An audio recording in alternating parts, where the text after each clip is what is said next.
Hola, hola, bienvenidos a Big Left. Voy a hablar del Holocausto.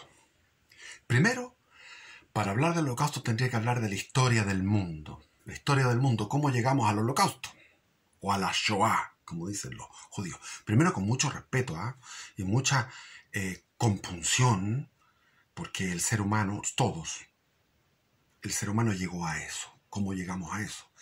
Ojo, que la propaganda habla de los nazis, y no habla de Stalin, lo que hizo Stalin, lo que hizo el comunismo, con esa palabra, comunismo, en la Unión Soviética, que fue otro tipo de deshumanización, otro tipo de maldad demoníaca. Pero esto tiene una evolución. ¿Dónde? Primero, en la llegada de la encarnación. Cristo Dios, el Verbo, se encarna en el útero de María y se hace hombre a través de esta persona humana que es Jesús Cristo. Y Jesús Cristo, lo lógico es que lo hayamos aclamado y el reino de los cielos hubiera sido en ese momento. Pero ¿cómo? Un hombre que hace el bien, un hombre que pasó haciendo el bien y haciendo milagros maravillosos, era para que lo hubiéramos puesto de rey del mundo, que es lo que corresponde, el rey del mundo, un ser de ese nivel intelectual, de ese nivel espiritual y de ese nivel de poder, era para eso. ¿Pero qué pasó? Pasó lo contrario. Vino la sinagoga de Satanás, Anás y Caifás, los jefes de los sumos sacerdotes, la policía del templo, los escribas, los fariseos. Y forzaron a los paganos, en este caso a Pilatos, forzaron a Pilatos, lo pusieron entre la espada de la pared cuando le dijeron: este habla contra el César, por lo tanto, si es enemigo del César, no puedes perdonarlo. Porque si no, serías tú enemigo del César, tú, Pilato, algo así, se me olvida exactamente, pero era una cosa así, lo forzaron. Y en ese momento Pilato le dice: pero este es inocente, de alguna forma lo dice, tampoco era la frase exacta, es inocente. Están los evangelios. Y ahí en el evangelio de Juan dice: que caiga sobre nosotros y sobre nuestros hijos la sangre de él. Es decir, ellos tomaron una maldición como pueblo. El pueblo judío tomó una maldición. Y la sinagoga de Satanás siguió funcionando, al comienzo con muy poco poder, porque el cristianismo se expandió gracias a Pentecostés, gracias a San Pablo y a los apóstoles se expandió, y después de los apóstoles ya estaba consolidado una estructura. Vienen los padres de la iglesia, los padres de la iglesia que son discípulos de los apóstoles, como por ejemplo Ignacio de Antioquía. San Ignacio de Antioquía era discípulo de Juan. Y Juan afirmaba que Dios es un Dios de amor. Dios es amor, lo cual es lo más subversivo que hay, porque uno dice: ¿cómo va a ser Dios amor? Yo cuando era niño quedé traumado, quedé choqueado al ver un gato como se comía al ratón. De partida el gato con sus manos juega con el ratón, lo marea. Es una cosa que demora media hora o más, y el ratón no tiene cómo escapar y el gato juega con él y después se lo come. Yo decía: esto no puede ser que Dios sea bondad al hacer esta creación. Después, cuando veía en la televisión los programas de naturaleza, que los leones se tiraban encima de una gacela y se la comen viva prácticamente, el dolor del animal, el dolor animal y la moda animalista que a uno le llegó, porque la propaganda del animalismo viene de los años 70 en la televisión. Cuando empezó la televisión, siempre los programas de naturaleza eran: y esta es la tierra que le vamos a dejar a nuestros hijos. Una propaganda ecologista en los años 70, cuando yo era niño. En los años 60, cuando era niño, 60. Esta es la tierra que le vamos a legar a nuestros hijos, con extinción de especies. y mostrando lo salvaje de esta naturaleza en que unos se comen a otros y tremendo. Y después viene la teoría de la evolución, donde te dice que el Australopithecus afarensis era un mono que estaba arriba de la copa de los árboles, o sea, el Ramapithecus, 10 millones de años atrás, y después se produce un cambio climático en la zona del Congo, el Congo donde estaba toda la selva, y comienzan a haber sotos, que son islas de bosques con arbustos. Estas islas de bosques con arbustos en medio de la pradera. Entonces tenían que estos australopithecus bajar del árbol y correr erguidos para poder ir a buscar, empezaron a ocupar herramientas, es decir, una piedra filúa, y con esa piedra filúa a atacar a las hienas, defenderse de las hienas y ir a competir la comida de las hienas, es decir, los huesos, llevarse los huesos arriba del árbol y con la misma piedra romper los huesos y comerse la médula. Entonces, ese es el pasado de nuestra especie, tan poco elegante, tan poco épica y heroica, sino que una cosa prosaica, horrible. Entonces, con la teoría de la evolución, que estaba campante en aquellos tiempos, los descubrimientos de Leakey, la familia, que eran de Kenia, en la garganta de Olduvai, todo lo que fue en esa época, y yo me mantenía al tanto porque era intelectual desde joven y leía todo esto y decía, esto no me cuadra, o sea, ¿por qué Dios hizo este mundo así? Entonces me llevaba a no creer en Dios. Sin embargo, los judíos se rebelan y hablan, muchos autores judíos del holocausto, hablan de que eso les produjo, el holocausto les produjo el no creer en Dios, porque vino todo un sinsentido. Dice un autor judío que cuando llegó el primer día que llegó al campo de concentración de Auschwitz, vio un camión cargado con cadáveres de niños, y esos cadáveres de niños y los iban a llevar al horno y lo iban a quemar esos niños. Entonces eso fue la muerte de Dios, la muerte de su alma, la muerte el sinsentido de su vida, y desde ahí nunca más va a perdonar y nunca más va a poder recuperarse de ese trauma de ese primer día en el campo de concentración. Y está el famoso Primo Levi, que es de la zona de Turín, que lo fueron a tomar, y él dijo, yo no pensé que era del pueblo elegido hasta que me eligieron. Lo dice como en forma divertida, hasta que me eligieron.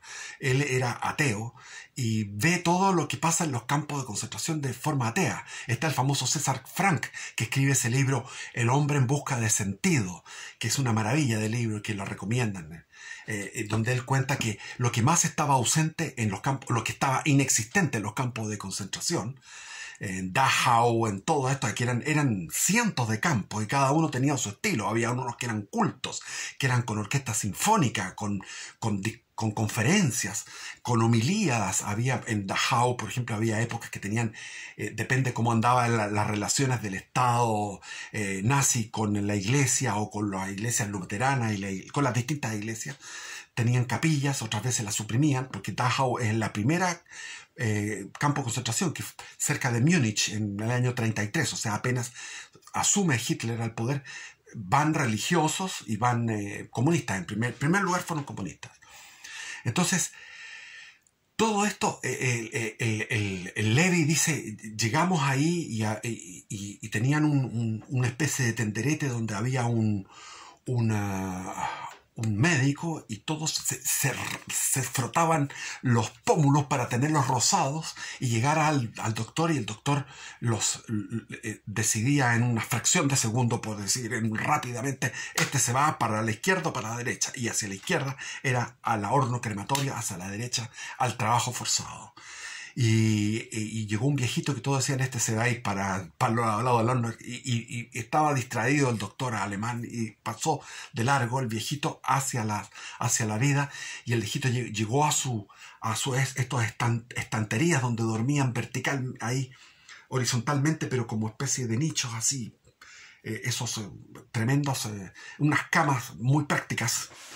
Y ahí estaban, y este viejito se puso a rezar y le decía, si yo fuera Dios, escupiría esta oración. Es decir, los judíos hacen honor al nombre. Israel viene en la Biblia, aquel que luchó contra Dios.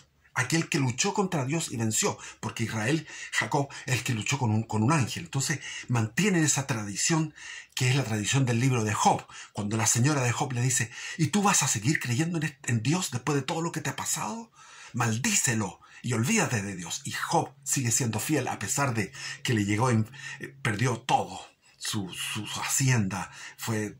El libro de Job es una cosa que tú dices, bueno, ¿cuál es la explicación? Ninguna, porque no hay uno busca una explicación de por qué el mundo es así, y el libro de Job te dice, Dios lo llama a terreno y le tira las orejas a Job, le dice: ¿acaso tú hiciste el cielo y la tierra, a los astros? ¿Acaso tú hiciste que todo empieza a enumerar las maravillas de la creación? ¿Acaso tú lo hiciste? ¿Y tú me estás pidiendo a mí? O sea, tú, Greda, estás insolentándote con el alfarero. ¿Acaso tú vas a hacer un mundo más entretenido que el mío? Porque si uno quisiera, si le dieran a uno una posibilidad de hacer un mundo, haría un mundo. Pero ese mundo sería muy fome, el mundo que nosotros haríamos. El mundo de Dios es tremendamente entretenido. Toda esta sincronicidad de cosas que pasan. Hay una sincronía en los hechos, que no es una relación causal. O sea, la sincronía es algo mágico que se produce. Es algo extraño, la sincronía. Como lo que pasó, lo que he mencionado, en el Vaticano, a la adoración a la Pachamama, y se produce en Chile el problema del estallido, y se produce en China el problema del contagio del COVID, etc. Todo eso son sincronías.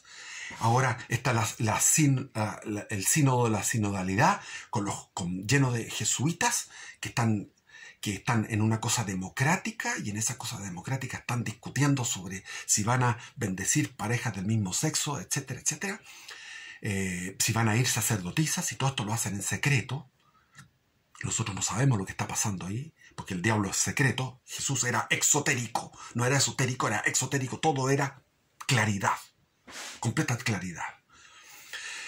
Y está pasando eso, y al mismo tiempo pasa lo de Israel, y comienza el germen de la gran tribulación. Entonces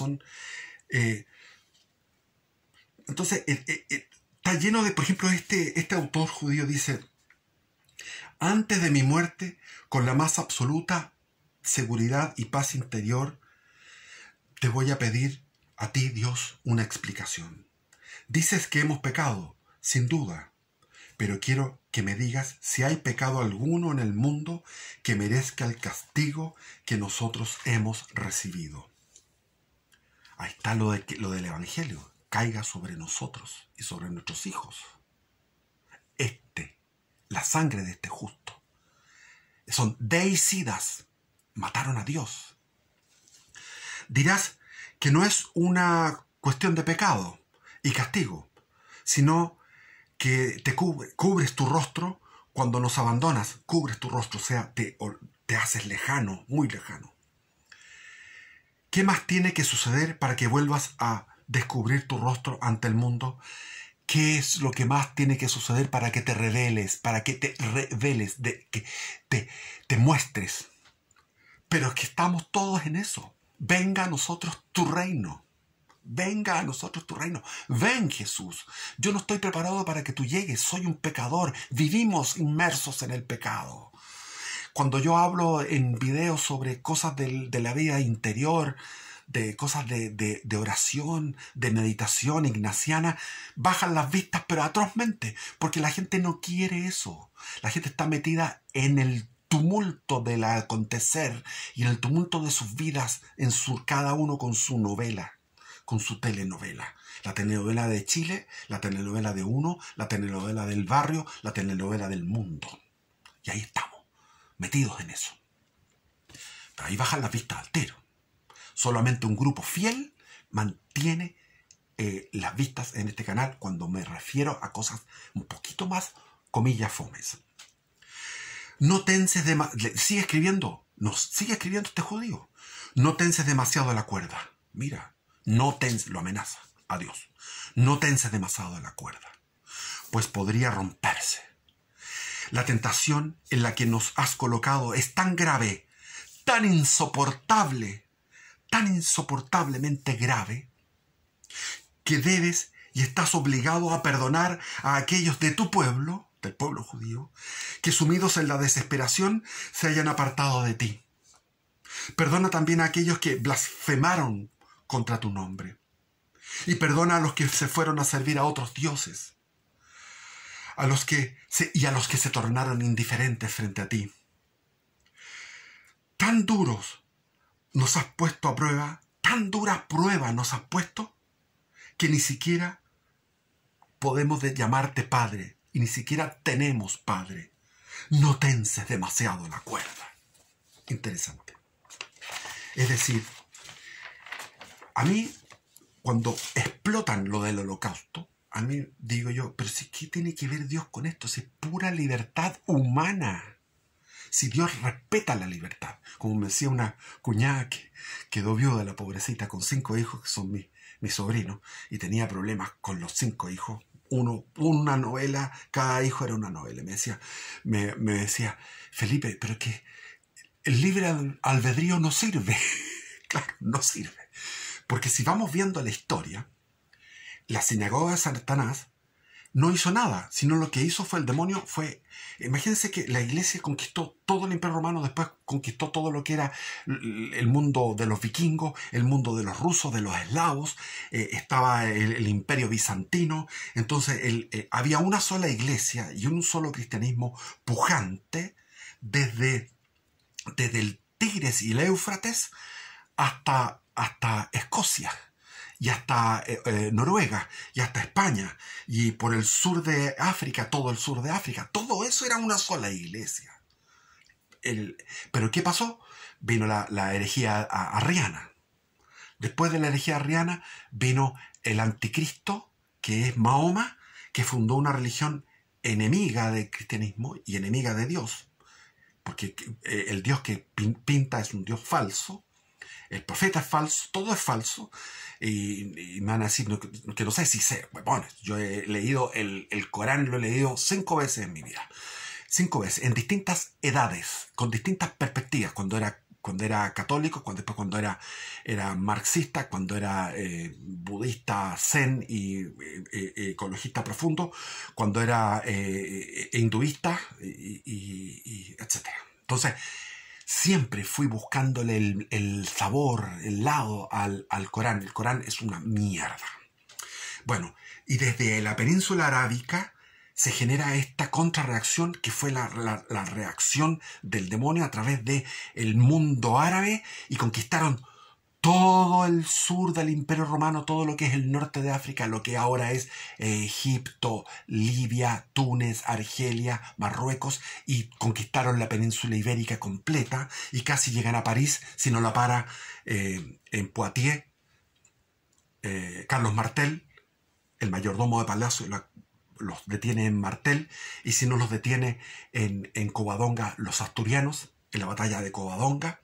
Ahí comenzó la reconquista, pero por otro lado después se produjo la escisión de Oriente y Occidente. Y se produjo en el año 1054 la división de la cristiandad en los ortodoxos y los católicos.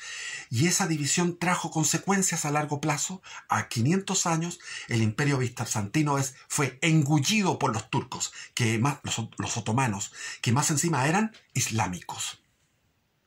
Y pasan 500 años después, 500 años, viene la caída del imperio en el 1453, la caída del imperio, y viene la invención de la imprenta de Gutenberg, y mediante la imprenta y mediante la rebeldía demoníaca de Lutero, se genera ocupando la imprenta como pasquines, burlándose de la iglesia, y la iglesia que había entrado en una decadencia a partir del Renacimiento, con todo lo que fue el Renacimiento.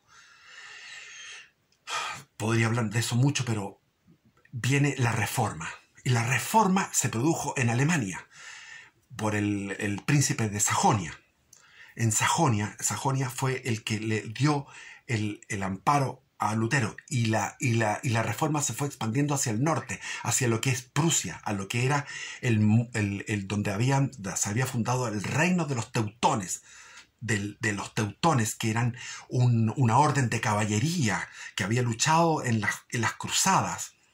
Y la orden de los teutones generaron un esplendor en lo que era Prusia. Y Prusia se transformó en un lugar militarmente poderoso y próspero, como siempre lo había sido, pero además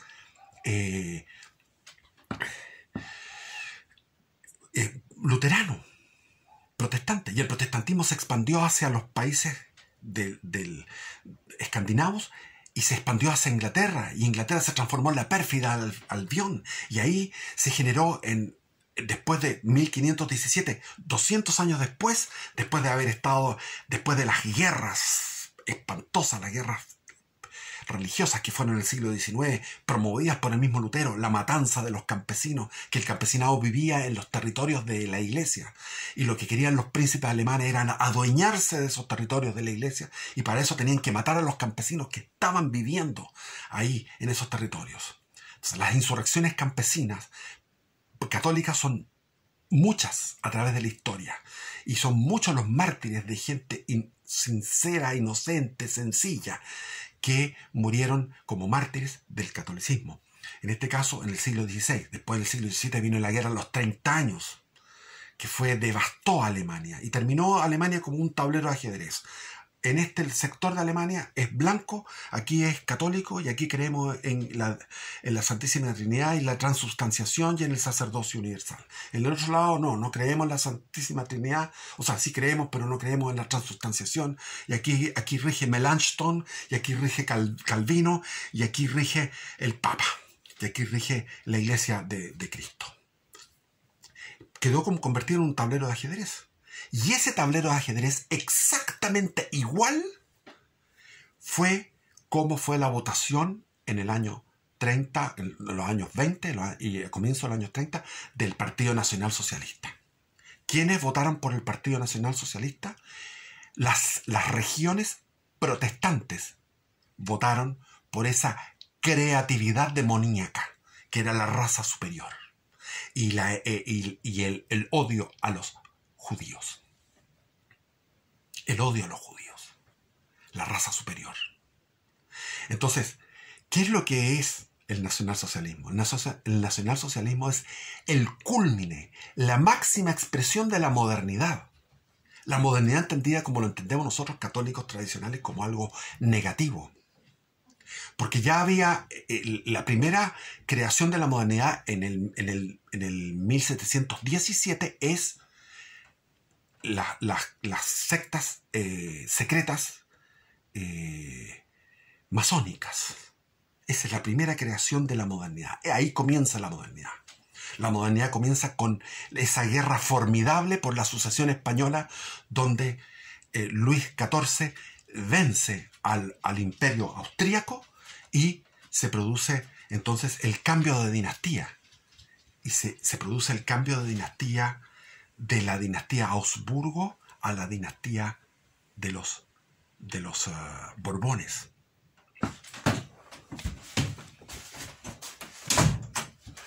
Lo que trajo un problema tremendo. O sea, a partir de los Borbones se jodió el Imperio Español. Se jodió el Imperio Español.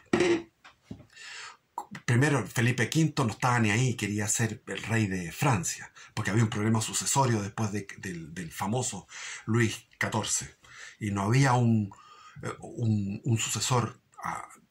Había un lío que es largo de contar. Entonces, Felipe V dejaba a España ahí con el válido, y se iba a París porque él quería ser el rey de Francia. Después viene Carlos III, que fue el que expulsó a la Compañía de Jesús, que la Compañía de Jesús era la bisagra aceitada, era lo que permitía que los criollos de todo el Imperio Español, desde México, desde California, hasta Chiloé en Chile, esa era la distancia, en Chiloé, Castro, Keilen, ahí terminaba el Imperio Español, en Keilen, desde Keilen hasta Oregon, en Estados Unidos, lo que actualmente es, e incluso Alaska, todo eso era, los criollos tenían una excelente relación con el rey a partir de la labor que hacía de primer nivel la Compañía de Jesús, que no confundamos con la Compañía de Jesús actual, que está haciendo el sínodo de la sinodalidad y que son modernistas porque se han leído todos los libros y los libros los han emborrachado. Los libros de la modernidad, a partir del Telar de Chardin y todo eso. La modernidad espiritual, digamos. La espiritualidad modernista. Entonces,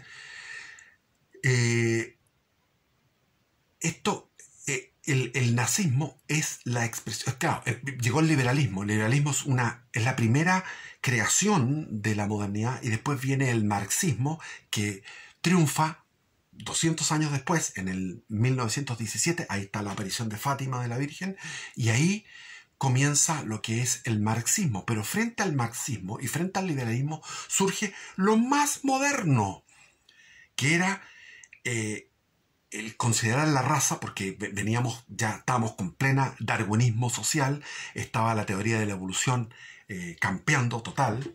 Entonces se podía eliminar una raza, exterminar una raza, de forma totalmente fría y científica. Entonces, los nazis eran lo más moderno que existió. Después de los nazis ya no hay modernidad, hay postmodernidad. Todo lo que vemos ahora es una deconstrucción de la modernidad. La modernidad en su más expresión estética también, a través de lo que era la doctrina Bauhaus, todas las corrientes, todo lo que surgió después de la Primera Guerra Mundial, el fauvismo, el dadaísmo, el cubismo, el expresionismo abstracto en música, todo lo que era Stravinsky, qué sé yo, el Schoenberg, etc. O sea, toda una corriente de miles de creatividades de todo tipo en Europa. Entre las dos guerras estaba Henry Miller viviendo en París, estaba en los años 20 y 30 en París, estaba la flor y nata de la creatividad, de la modernidad, de la literatura y de la manera de ser moderna, que eclosionó en París en los años 20 y 30, y en Alemania en paralelo eclosionó esta modernidad, que era la modernidad de la svástica, de estas ceremonias colectivas gigantes, donde se anulaba en la persona, era el totalitarismo. Me contaba un alemán que vivió eso cuando yo iba a visitar los asilos de ancianos. Entonces este alemán me contaba cómo, si tú no levantabas el brazo, te agarraban. O sea, tenías que levantar el brazo en el estadio, en todas partes. Y él huyó de la Alemania nazi y se fue a Cuba, y me decía que Cuba era el paraíso terrenal. Contaba maravillas de Cuba, porque él se fue en los años 40, 50 a Cuba, y de Cuba, cuando vino la revolución, se fue a Chile. Pero él dice que Cuba era lo mejor que había en el mundo, y tiene unos recuerdos maravillosos de la isla, en pleno Batista y todas esas cosas que dicen que era tan terrible, pero en plena época de Fulgencio Batista. Y bueno, nos desviamos ahí. Y entonces, yo soy de la opinión de que el nazismo fue una expresión de la modernidad totalmente acabada, porque la modernidad implica por ejemplo, el ser humano no había nombres, había números. Había algunos prisioneros que no se acordaban de su nombre. Algunos que sobrevivieron quedaron con sentimiento de culpa y se suicidaron a los 5, a los 10, hasta los 40 años después se suicidaron. O sea, el daño, el tipo de crueldad era tremenda. Les recomiendo leer de Jorge Luis Borges, está en internet, el cuento Deutsches Requiem. Es un cuento extraordinario. Deutsches Requiem, donde este alemán se confiesa que él había leído la teoría de no tener compasión, que hay teorías filosóficas que hablan de no tener. Hay filósofos que dicen, ¿para qué tener compasión? La compasión es negativa. Entonces dan argumentos para eso. Entonces él incorporó esa filosofía y fue implacable con un judío y cuenta cómo fue implacable con ese judío. Ese es un texto literario extraordinario de Jorge Luis Borges. Deutsches Requiem. Entonces, hubo fenómenos espirituales de todo tipo en los campos de concentración. El proceso, todo lo que era la vida concentracionaria era donde se veía la bajeza humana. Lo que más se veía era bajeza humana. Se peleaban por una patata, pero sin embargo había judíos que decían: voy a hacer el ayuno del Yom Kippur. Eso lo cuenta Primo Levi. Voy a hacer el ayuno del Yom Kippur. ¿Con qué dignidad tomaban aquella situación? En cambio había otros, bueno, que podemos imaginarnos todo lo que era pelearse por llegar a lavar las fuentes donde las ollas grandes, las marmitas donde se cocinaban, porque entre esa suciedad, esa sordidez, podían agarrar un poco más de comida mientras lavaban aquello, lo que quedaba en el fondo de la olla. Se peleaban por eso. Y sin embargo había unos curas, que eran curas polacos, que ellos iban en Dachau, iban a la zona de donde estaba el tifus, porque le llamaban al pabellón donde estaban los de tifus, le llamaban el ataúd, porque ahí morían. Y ellos se iban a atender a esos moribundos, y morían también. Entonces, esos sacerdotes católicos polacos increíbles. También se dio la dilución como les decía, no había ningún impulso sexual. La sexualidad quedó inmediatamente, se quedó como algo de hiperlujo. La sexualidad es un lujo que no existe en el campo de concentración. Eso es lo que dice César Frank en El hombre en busca de sentido. Pero además se diluían las barreras entre las iglesias. Se producía un ecumenismo entre todos los que creían en Cristo, e incluso más allá. Hubo ocasiones en que los judíos oraron con los protestantes y con los católicos en una sola mancomunión de personas, de creyentes. Es decir, se liquidaban las barreras dogmáticas. Me dirán eso, de alguna manera eso es malo, pero bueno, eso es lo que producía el estado concentracionario. Y había situaciones en las cuales, por ejemplo, en Auschwitz, un joven que había robado, cuenta esto también Levi, que había robado y la pena era la pena capital, y lo empezaron a ahorcar y murió se demoró en morir. Y por mientras había una especie de orquestina que daba vueltas tocando, y había otro que era de los colaboradores, que iba dando peroratas morales para que no se produjeran más robos. Y en esa situación ellos giraban en torno a este patíbulo, y uno llegó y dijo: ¿y dónde está Dios aquí en esto? Y un sacerdote católico tenía la respuesta, dijo: Dios está ahí, en el joven que estaba muriendo. Entonces, ahí viene la riqueza